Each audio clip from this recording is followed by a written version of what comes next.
Équateur, état d'alerte maximale, pour un complot présumé d'assassinat du président.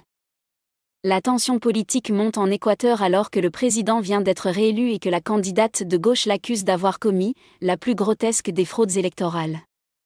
Une semaine après le second tour de la présidentielle, la situation politique est confuse ce dimanche en Équateur. Le pays est en effet en état d'alerte maximale en raison d'un complot d'assassinat présumé contre le président Daniel Noboa, récemment réélu, ont annoncé samedi les autorités. Si Daniel Noboa a remporté la présidentielle, sa rivale de gauche, Luisa González, l'accuse d'avoir commis la plus grotesque des fraudes électorales. Des tensions avec le Mexique. Des fuites d'un rapport des services militaires de renseignement, selon lequel des assassins entrant en Équateur depuis le Mexique et d'autres pays prévoyaient de mener des attaques terroristes contre le chef de l'État, ont été diffusés sur les réseaux sociaux cette semaine. Nous condamnons fermement et rejetons toute intention d'attenter à la vie du président de la République, des autorités de l'État ou des fonctionnaires, a indiqué samedi le gouvernement équatorien.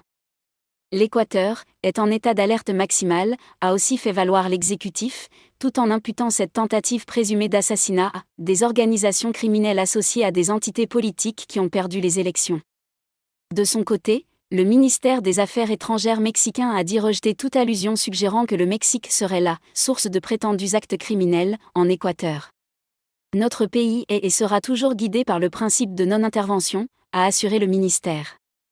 Le Mexique a rompu ses relations avec l'Équateur il y a un an, après que les forces de sécurité équatoriennes ont pris d'assaut l'ambassade du Mexique à Quito pour y arrêter un ancien vice-président ayant obtenu l'asile.